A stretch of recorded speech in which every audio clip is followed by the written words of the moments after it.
This is Crazy HOA Moments, and the timeline is absurd. The tow hook clanked under my bumper and Betty screamed that I was in violation for leaving snow piled at the curb, and if I did not move it right now, the truck was taking my car. Your mailbox access is blocked and I am fining you for it. She jabbed a finger at the snowbank the city plow had shoved against my driveway apron 2 hours earlier, her smart watch glinting under the harsh midday sun. I pulled out my phone and showed her the time-stamped video from this morning, my driveway clear, my car parked legally, and then the plow burying everything while I was inside making breakfast. She did not even look at the screen.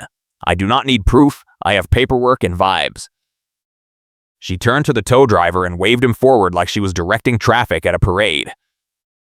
I work nights as a restaurant kitchen manager. My shifts run until 2 or 3 in the morning, and I drive home on icy roads when the plows are still making their rounds. I live in Frozen Creek Association, a neighborhood in Albuquerque where the rules are used as leverage, not guidance. Betty Campbell is the rules interpretation chair, and she claims she wrote the covenants herself. She carries a key ring that jangles loudly whenever she wants you to know she is in charge, and she taps her smart watch like it is some kind of badge.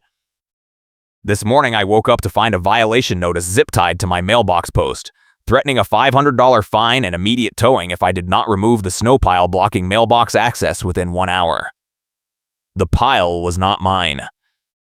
The city plow had dumped it there at 6 in the morning while I was asleep. I called the non-emergency line and explained the situation.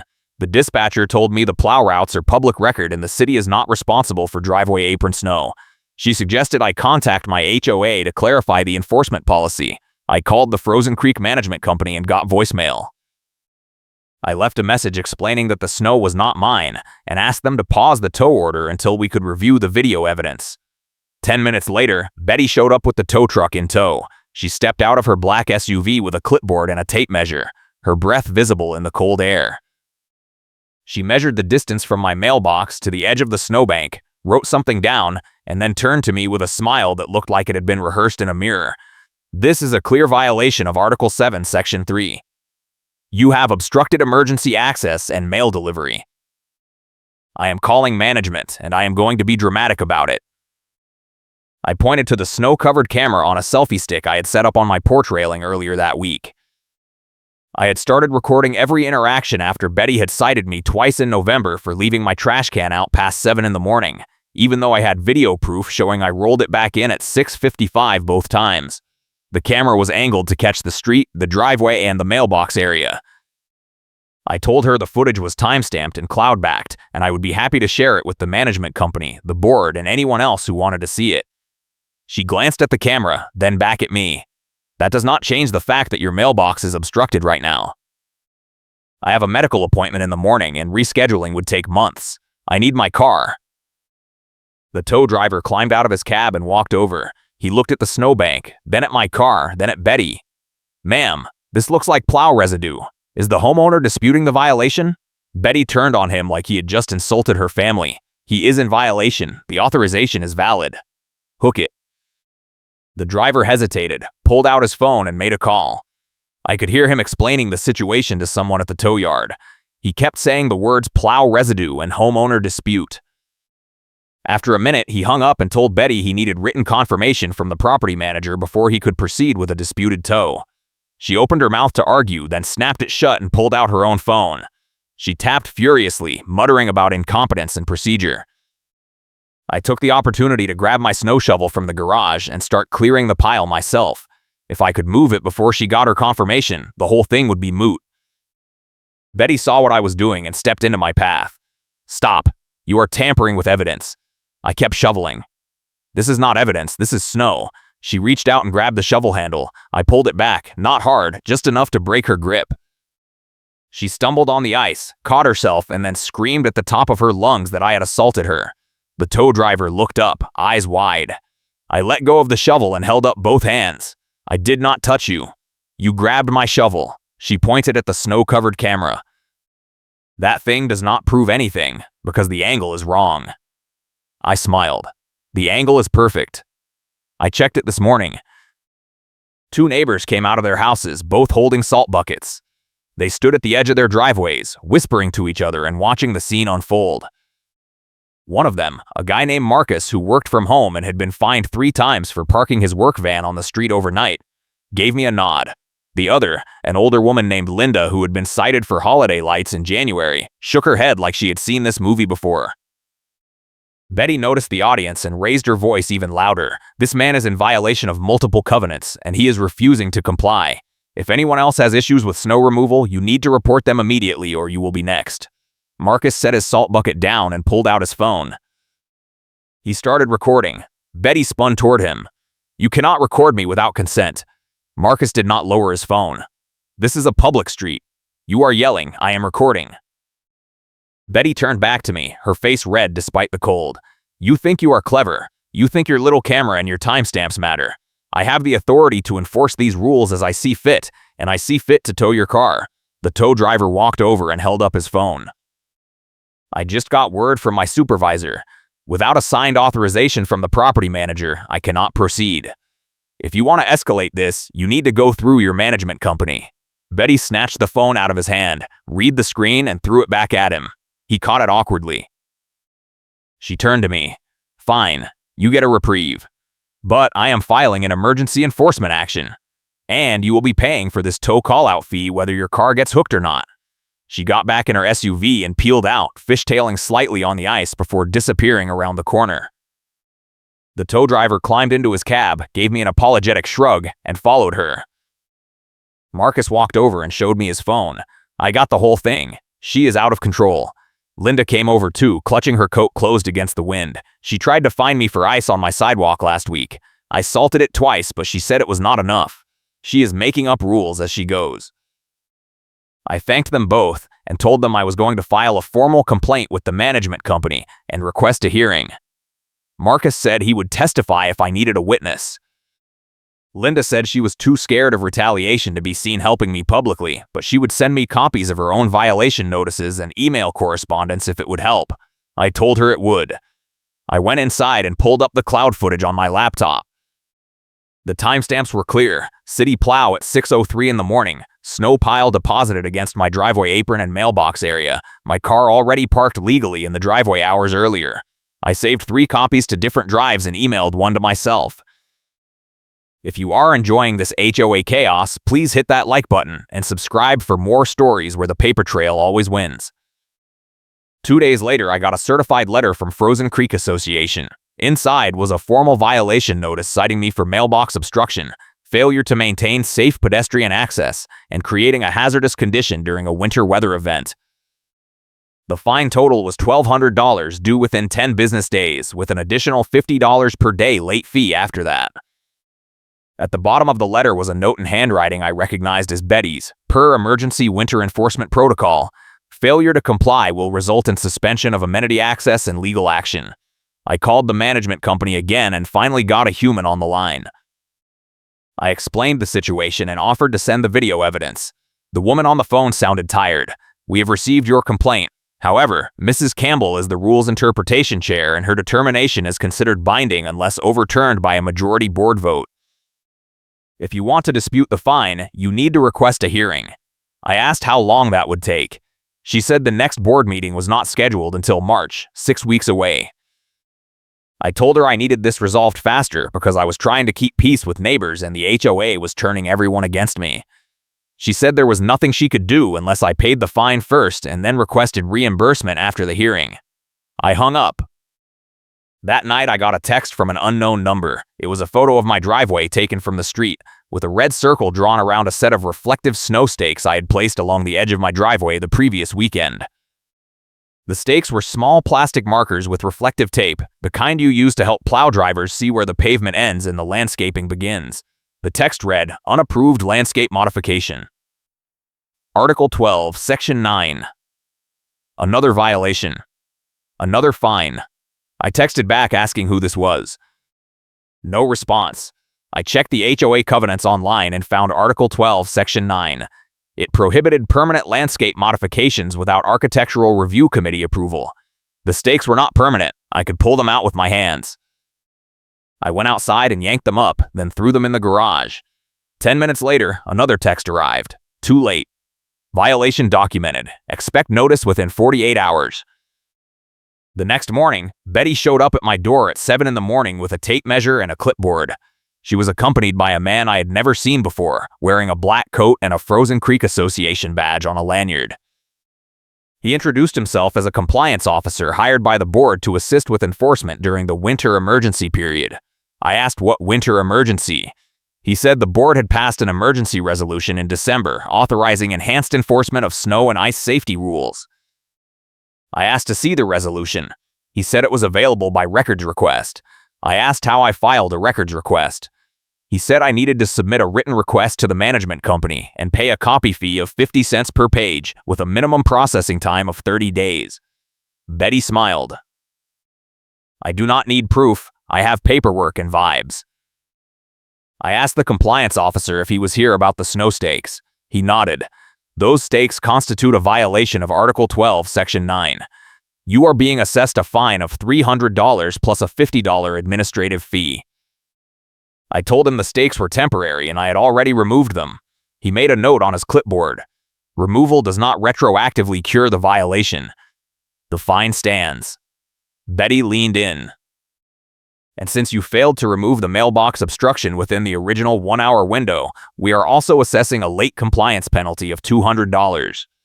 I pointed out that I had removed the snow pile the same day she cited me. She shook her head. You removed it after the deadline. That counts as non-compliance. I pulled out my phone and showed them the video again, with the timestamp showing the exact moment I finished shoveling, which was 43 minutes after Betty had first arrived. The compliance officer glanced at the screen, then at Betty. She waved him off. The timestamp could be faked. He wrote something else on his clipboard. I asked for copies of the violation notices. The compliance officer said they would be mailed within 5 business days. I asked for copies now. He said he was not authorized to provide them on site. Betty tapped her smartwatch. We have other properties to inspect. You will receive everything in writing. They left. I stood in my doorway watching them walk down the street and stop at Marcus's house. He came outside, still in his bathrobe, and I could hear Betty yelling something about his van being parked on the street overnight again. Marcus yelled back that the street is public property and he has every right to park there. Betty pulled out her phone and took photos. The compliance officer wrote on his clipboard. I went inside and started drafting a formal records request. I submitted my records request that afternoon, asking for copies of the emergency winter enforcement resolution, all board meeting minutes from the past 6 months, and any documentation related to Betty's authority as rules interpretation chair. I paid the $50 processing fee by check and sent it certified mail. 2 weeks later, I got a response. The management company said my request was too broad and would require excessive staff time to fulfill. They offered to provide the documents if I paid an additional $500 in research and copying fees, and agreed to wait 45 days instead of 30 for processing. I called and asked why a digital resolution passed 2 months ago required $500 in research fees. The woman on the phone said the board had not digitized all records yet, and someone would need to go through physical files. I asked if I could come to the office and review the files myself. She said no, only board members and management staff were allowed in the records room. I hung up and called an attorney. The attorney, a woman named Sandra who specialized in HOA disputes, listened to my story and asked to see all the notices, emails, and video evidence. I sent her everything. She called me back the next day. You have a strong case. The emergency resolution they are citing does not appear in any of the meeting minutes I could find online, which means it was either never passed or never properly recorded. The records denial is also problematic because New Mexico law requires HOAs to provide certain documents within 15 days of a written request, and they cannot charge excessive fees. I asked what excessive meant. She said $500 for a 2-month-old resolution was almost certainly excessive. She offered to send a demand letter to the management company requesting immediate production of the documents and suspension of all fines pending a hearing. I agreed. She sent the letter that afternoon. 3 days later, I got a call from the management company. The woman on the phone sounded angry. Your attorney has made some very serious accusations. We are suspending your amenity access pending resolution of this matter. I asked what that meant. She said my key fob for the clubhouse, pool, and fitness center had been deactivated, and I would not be allowed to use any common areas until the dispute was resolved. I told her I had paid my HOA dues in full and there was no legal basis for suspending my access. She said the board had the authority to suspend access for any homeowner engaged in legal action against the association. I asked to see that authority in writing. She hung up. I called Sandra back. She was furious. That is retaliation. We are going to bury them. Sandra filed a motion with the district court requesting an emergency injunction to restore my amenity access and suspend all fines pending a hearing. She also filed a formal complaint with the New Mexico Attorney General's office alleging HOA misconduct, improper records retention, and retaliatory enforcement. The court scheduled a hearing for 2 weeks out. In the meantime, I got another violation notice, this time for allowing ice to form on my driveway. The notice included a photo of a small patch of ice near my garage door with a red circle drawn around it. The fine was $400. I salted the driveway immediately and took photos showing the salt crystals on the pavement. I sent the photos to Sandra. She added them to the case file. The week before the court hearing, Marcus called me and said he had been talking to other neighbors who were fed up with Betty and the board. He said there was a neighborhood group chat I did not know about, and people were sharing their own horror stories. Fines for garbage cans left out 2 minutes past pickup time. Citations for holiday decorations taken down 1 day late. Violations for cars parked in driveways instead of garages. He said a couple of people were talking about organizing a recall petition.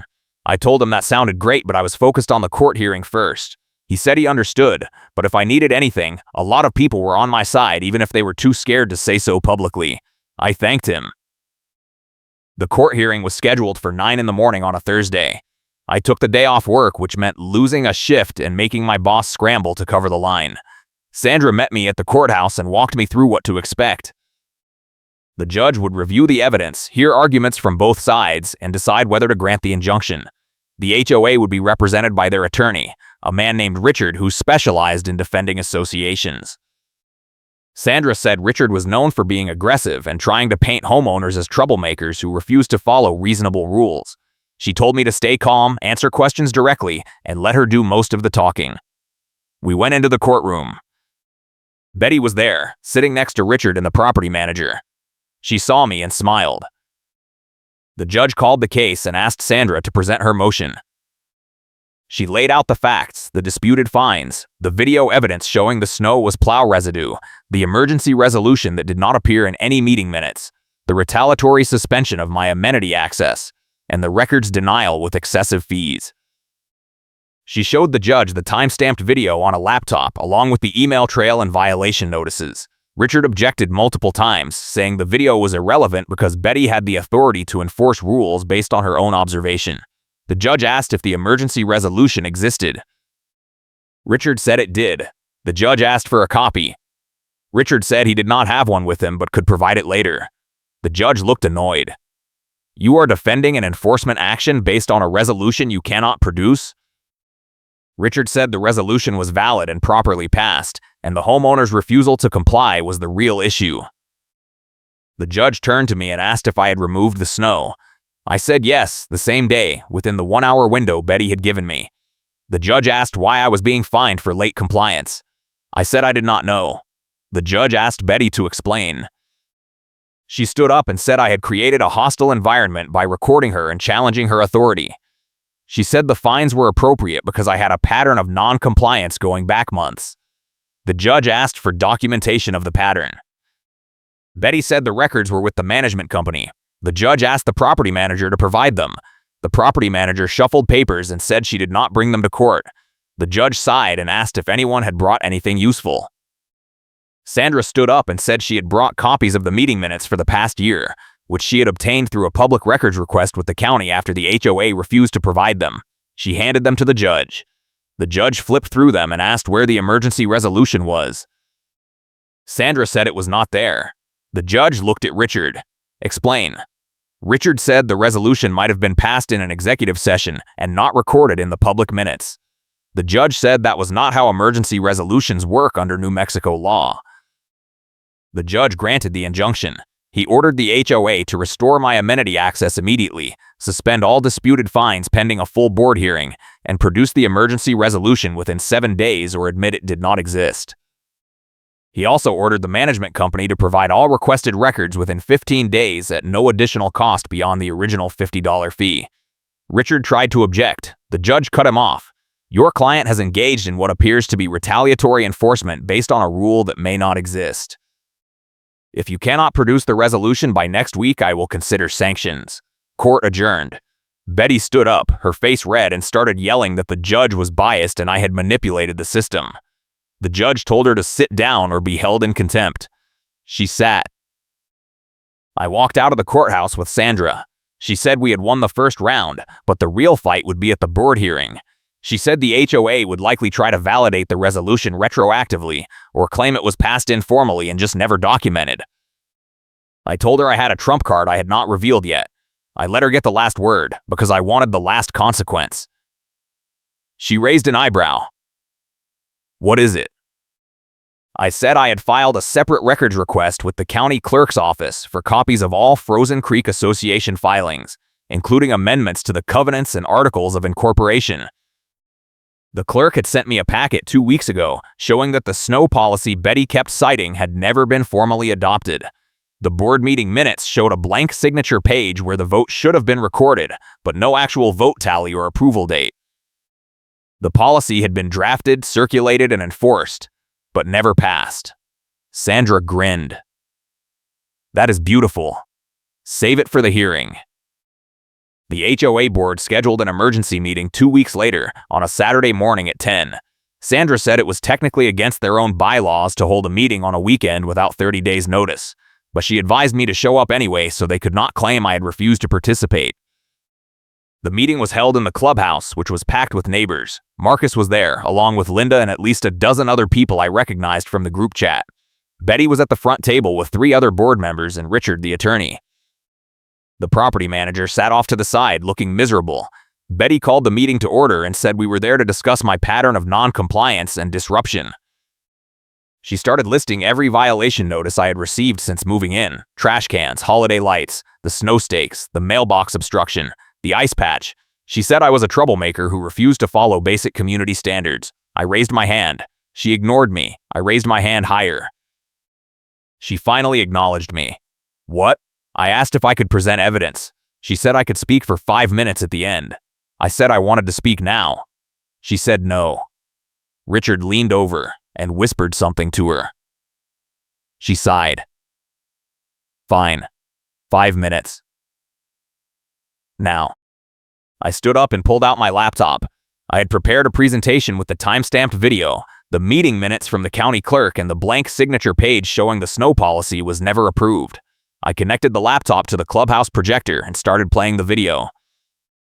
Betty tried to interrupt. The board president, an older man named Frank who looked like he wanted to be anywhere else, told her to let me finish. I played the video showing the plow dumping the snow at 6 in the morning, my car already parked, and me clearing the pile within the hour. I showed the email trail where the management company demanded $500 for a 2-month-old resolution. Then I pulled up the meeting minutes and zoomed in on the blank signature page. I said, this is the page where the board was supposed to vote on the winter snow policy. There is no vote. There is no approval date. There are no signatures. Betty stood up. That is a clerical error. We absolutely passed that policy. I played another clip, this one from a board meeting I had attended in January.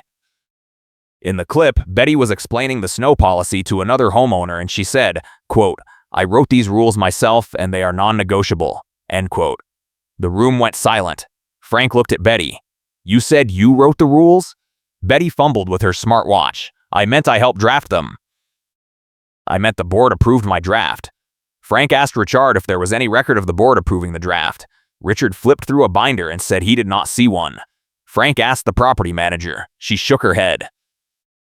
A neighbor petition that forces a vote during the meeting. Marcus stood up and said he had something to add. He pulled out a stack of printed pages. Over the past 2 weeks, I have been collecting signatures from homeowners who are fed up with selective enforcement and retaliatory fines. We have 63 signatures, which represents over 40% of the households in this community. We are formally requesting a vote of no confidence in the current enforcement policies and a recall election for the rules interpretation chair position. He walked to the front and handed the stack to Frank. Frank looked at the pages, then at Betty. then at Richard. Richard said the recall petition was procedurally valid under the bylaws. Betty's face went pale. This is a witch hunt. Marcus said no, it is accountability. The room erupted in applause. Frank called for order. He said the board would take a 15-minute recess to discuss next steps. Everyone filed out into the parking lot. The snow was falling again, light flakes drifting down under a gray sky.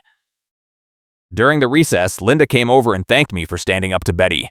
She said she had sent me her violation notices and email correspondence like she promised, and she hoped it helped.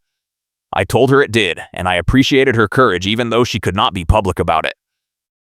Marcus came over and said the petition had more signatures than he expected. People were scared, but they were also angry. He said Betty had been getting away with this for years because no one wanted to be the first one to fight back. I asked what he thought would happen.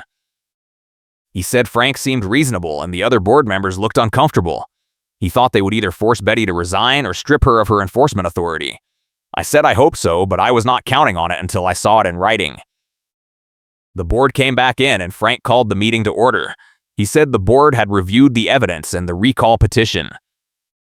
After discussion with legal counsel, the board had decided to take the following actions. First, suspend all pending fines related to winter snow and ice enforcement pending a full policy review.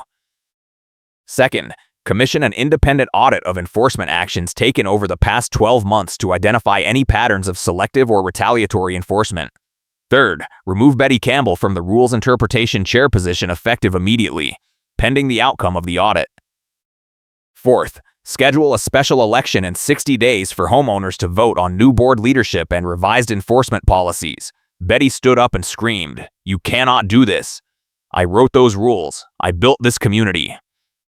Frank said the rules were never properly passed, and the community was voting to move in a different direction. Betty looked around the room, her face red, her smartwatch flashing as she tapped it frantically. No one met her eyes. She grabbed her coat and stormed out. The door slammed behind her. Karen's smug smile vanishes when the room turns on her. The room stayed silent for a moment, then someone started clapping. Others joined in. Frank looked exhausted but relieved. The meeting continued for another 30 minutes.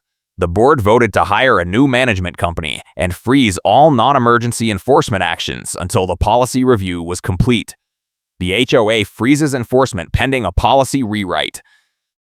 Richard announced he would be resigning as the association's legal counsel effective the end of the month, citing a conflict of interest. Frank thanked everyone for coming and said the board would send out a detailed email within 48 hours outlining the next steps. People started filing out. Marcus shook my hand and said we should grab coffee sometime. Linda gave me a quick hug and said she was proud of me. Sandra packed up her laptop and said she would send me a final bill, but expected the HOA to cover her fees as part of any settlement. I thanked her and walked out into the snow. The clubhouse parking lot was mostly empty now. The tow truck was gone. The snowbanks along the curb were still there, untouched, because the city had not made another plow run yet. I pulled out my phone and checked my email. There was a message from the management company with the subject line "Final Resolution." I opened it. The email said all fines and penalties assessed against my property were being waived in full. My amenity access had been restored. The HOA was issuing a formal apology for the record's denial and the retaliatory suspension. The email was signed by Frank, not the property manager. I saved a copy and forwarded it to Sandra. I drove home slowly, the road still icy in places. When I pulled into my driveway, I saw a car parked across the street. Betty was sitting in the driver's seat, staring at my house. I parked and got out. She rolled down her window. "This is not over. You think you won, but you just made an enemy." I pulled out my phone and started recording. She saw the camera, and her expression changed from anger to something like panic. She rolled up the window and drove off, tires spinning on the ice before catching traction. I saved the video and went inside. 2 weeks later, I got another email from Frank. The audit was complete. Betty had issued over 200 violation notices in the past year, more than triple the number issued by any previous enforcement chair. Of those 200, 93 were either duplicates, based on policies that did not exist, or targeted at homeowners who had previously filed complaints against her. The auditor recommended the board issue refunds to all affected homeowners and formally censure Betty for misconduct. The board voted to accept the recommendations. Betty submitted her resignation from the board the next day. The resignation letter was attached to the email. It was 2 sentences long and contained no apology. The special election happened in March. 3 new board members were elected, all of them homeowners who had been vocal about reforming the enforcement policies. Frank stayed on as president. The new board hired a new management company that specialized in transparency and homeowner communication. One of their first actions was to digitize all HOA records and make them available online to any homeowner at no cost. They also rewrote the enforcement policies to include a mandatory review process before any fine over $100 could be issued, and a requirement that all policies be approved by a majority vote of the full board with signed meeting minutes. The snow policy was officially repealed. The new policy said homeowners were responsible for clearing their own sidewalks and driveways within 24 hours of a storm, but the HOA would not enforce violations related to plow residue or city snow removal. I ran into Marcus at the clubhouse gym a few weeks later. He was on the treadmill and I was lifting weights. He said the neighborhood felt different now, less tense, like people were not walking on eggshells anymore. I agreed. He asked if I had heard what happened to Betty. I said no. He said she had moved out of Frozen Creek 2 weeks earlier. Apparently, she bought a condo in a different part of Albuquerque, one with no HOA at all. I laughed. He said he hoped she learned something, but he doubted it. I said I did not care as long as she was gone. A few weeks after that, I got a package in the mail. It was from Sandra. Inside was a check for $800, my share of the settlement the HOA had paid to cover legal fees and damages. There was also a note that said, "Congratulations. You fought the good fight and won. If you ever need an HOA attorney again, please call literally anyone else because I never want to deal with Frozen Creek again as long as I live. But seriously, good job." I deposited the check and framed the note. The spring thaw came in April. The snow melted, the ice disappeared, and the streets were clear again. I planted reflective stakes along my driveway without asking anyone's permission, because the new policy did not require approval for temporary markers. No one said a word. I kept the snow-covered camera on a selfie stick on my porch just in case, but I did not need it. The neighborhood was quiet. The group chat stayed active, but it was mostly people sharing recipes and organizing block parties now instead of swapping horror stories about fines. Marcus hosted a barbecue in May and invited half the street. I went. Linda was there. So was Frank. We did not talk about Betty or the HOA. We talked about the weather and the Albuquerque isotopes and whether the city was ever going to fix the pothole on the corner. It felt normal. One night in June, I was closing the restaurant and my phone buzzed. It was a text from an unknown number. The message said, "I submitted the packet to the HOA attorney," and watched the tone change instantly. I stared at the screen for a second, confused, then realized it was a reply to a message I had never sent. "Wrong number," I texted back. No response. I shrugged and put the phone away. Later that night, I got another text from the same number. "Sorry, meant for someone else. Good luck with your HOA fight." I laughed and texted back, "Already won mine. Good luck with yours." They sent a thumbs up emoji. I wondered if they were dealing with someone like Betty. I hoped they had video evidence and a good attorney. I hope they won too. The next morning, I got an email from the new management company. They were conducting a homeowner satisfaction survey and wanted feedback on the new enforcement policies. I filled it out honestly. The new system was working, communication was better, and I finally felt like the HOA was serving the community instead of policing it.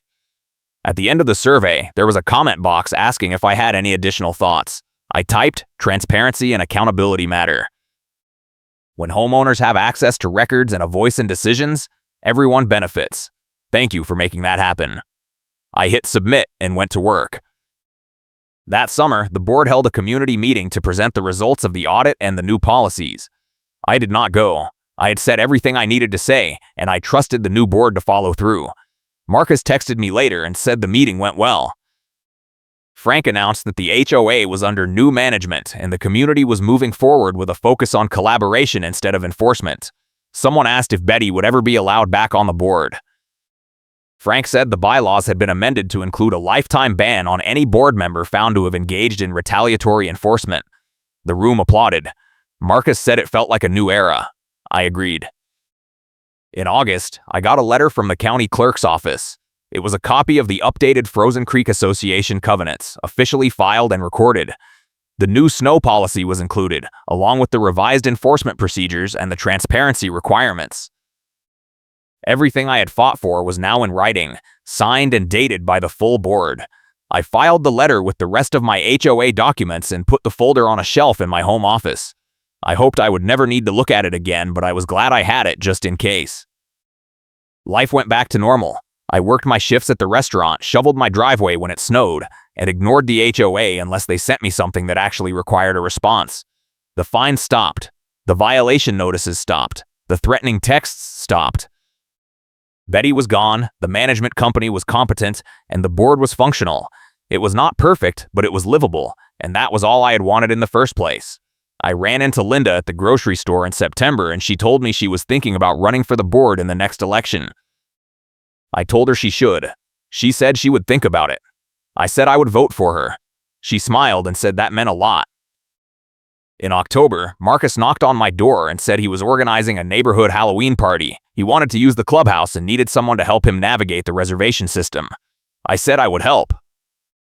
We filled out the online form together, uploaded proof of liability insurance, and paid the $50 reservation fee. The approval came back in 2 hours. No interrogation, no hidden fees, no surprise violations. Marcus said it felt like a miracle. I said it felt like how it should have been all along. The party was a success. Kids trick-or-treated through the clubhouse, parents drank cider and talked, and no one worried about violating a rule they did not know existed. It was the first time I felt like Frozen Creek was actually a community instead of a battlefield.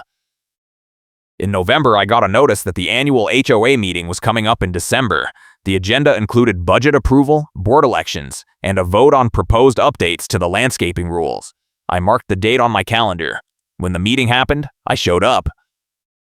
So did Marcus, Linda, and a couple dozen other homeowners. Frank presented the budget. It passed unanimously. The board elections were uncontested because all 3 incumbents were running again and no one challenged them. The landscaping rule updates were minor, clarifying what counted as a permanent modification versus a temporary one, and reducing the approval timeline from 30 days to 10. Someone asked if the new rules would be enforced fairly. Frank said yes, and if anyone had concerns, they could file a complaint directly with the management company or request a board review. No one objected. The vote passed. The meeting was over in 45 minutes. I went home feeling like I had witnessed something rare, an HOA meeting that was boring in the best possible way.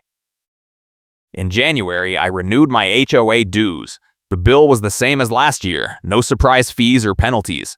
I paid online and got a confirmation email within seconds. The email included a link to the updated community calendar, which showed upcoming events like a Super Bowl party, a spring cleanup day, and a summer concert series. I clicked through and saw that Marcus was listed as the volunteer coordinator for the cleanup day.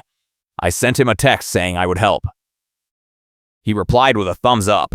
It felt good to be involved in something that was actually about building community instead of tearing it down. In February, I got a letter in the mail. It was from the New Mexico Attorney General's office. The letter said their investigation into Frozen Creek Association had been completed. The findings included multiple violations of state HOA law related to records retention, improper fee assessments, and retaliatory enforcement. The management company that had been in charge during Betty's tenure had been fined and barred from managing HOAs in New Mexico for 3 years. The new management company had been cleared of any wrongdoing. The letter thanked me for filing the complaint and said my cooperation had helped protect other homeowners from similar abuses. I saved the letter. I did not frame it, but I kept it in the folder with everything else. The winter passed. The snow came and went. I shoveled my driveway when I needed to. No one hassled me about plow residue. No one measured the distance from my mailbox to the curb. No one showed up with a clipboard and a tape measure. The reflective stakes stayed up all season without a single comment. When the ice formed on my driveway, I salted it, and no one fined me for not salting fast enough. It was quiet. It was normal. It was exactly what I had been fighting for. In March, Linda announced she was running for the board. She sent an email to the neighborhood group chat explaining her platform: fair enforcement, transparent communication, and community building. She asked for support. I replied immediately saying she had my vote. So did Marcus. So did a dozen other people. The election was in April. Linda won by a landslide. At her first board meeting, she proposed a new rule. Any enforcement action that resulted in a fine over $50 required a mandatory review by 2 board members before being issued. The motion passed 4-1. The one dissenting vote came from a board member who had been friends with Betty, but even he did not argue against it very hard. The culture was changing. In May, I got a call from Sandra. She said she had just taken on a new HOA case, and the client had mentioned my name. Apparently, word had gotten around in the Albuquerque HOA community that I had successfully fought Frozen Creek and won. Other homeowners were starting to push back against abusive enforcement, and Sandra was busier than ever. She asked if I would be willing to serve as a witness or provide advice to other homeowners dealing with similar issues. I said I would think about it. She said to let her know. I hung up and thought about it for a few days. I decided I did not want to become the neighborhood HOA crusader, but I would help if someone reached out directly. I sent Sandra an email saying as much. She replied saying that was fair and she appreciated it. The spring turned into summer. The neighborhood settled into a rhythm. Block parties, garage sales, kids playing in the street. The HOA became background noise instead of a constant threat. I saw Frank at the pool one afternoon and thanked him for handling the situation the way he did. He said he was just glad it was over. He said Betty had sent him a few emails after she moved out, accusing him of betrayal and threatening to sue the board for defamation. He forwarded them to Richard, who had not yet officially resigned at that point. Richard sent a cease and desist letter. The email stopped. Frank said he felt bad for Betty in a way, because she clearly believed she was doing the right thing, but that did not change the fact that her methods were destructive. I agreed. We did not talk about her again. In July, Marcus invited me to another barbecue. This one was bigger, with families from all over the neighborhood. Someone brought a karaoke machine. Someone else brought a bounce house for the kids. It felt less like an HOA community and more like an actual neighborhood, the kind where people knew each other's names and looked out for each other without needing a rule book. I stayed until the sun went down and the fireflies came out. On the drive home, I realized I had not thought about Betty or the fines or the tow truck in weeks. It felt like a victory I had not known I needed. In August, the HOA sent out a community survey asking for feedback on the first year under the new policies. I filled it out. I gave high marks for communication and transparency. I gave medium marks for amenity maintenance because the pool filter had broken twice and taken a week to fix each time. I gave low marks for landscaping because the common areas still looked patchy and underfunded. At the end, there was a question asking if I felt the HOA was moving in the right direction. I clicked yes. It was not perfect, but it was better. That was enough. In September, Linda asked me if I wanted to join the Architectural Review Committee. She said they were looking for volunteers who understood the rules but also had common sense. I told her I would think about it. I did not want to get sucked back into HOA drama, but I also did not want to leave the work entirely to other people. After a week, I agreed to serve a 1-year term. The first meeting was in October. It was boring in the best way, reviewing requests for fence replacements, roof color changes, and driveway resurfacing. Every request was approved within 2 weeks. No one demanded $500 in research fees. No one threatened to suspend anyone's amenity access. It was functional. It was what an HOA should be. In November, I ran into Betty at a gas station across town. She was filling up her car, and I was at the next pump over. We made eye contact. She looked away immediately and finished pumping without saying a word. I did not say anything either. There was nothing left to say. She drove off and I never saw her again. I did not feel vindicated or angry or even curious about how she was doing. I just felt relief that she was someone else's problem now, or hopefully no one's problem at all. The holidays came. The HOA did not hassle anyone about decorations. People put up lights, inflatables, and wreaths without fear of violation notices. The neighborhood looked festive and alive. I put up a string of white lights along my porch railing and a small tree in the front window. No one measured the wattage or checked the installation date. It was normal. It was how it should have been all along. In December, the annual meeting happened again. I went. So did most of the neighborhood. Frank gave a year-end report. Enforcement actions were down 70% compared to the previous year. Homeowner satisfaction was up. The reserve fund was healthy. The new management company had saved the HOA over $20,000 by renegotiating vendor contracts and eliminating unnecessary administrative fees. Someone asked what happened to the money that had been refunded to homeowners after the audit.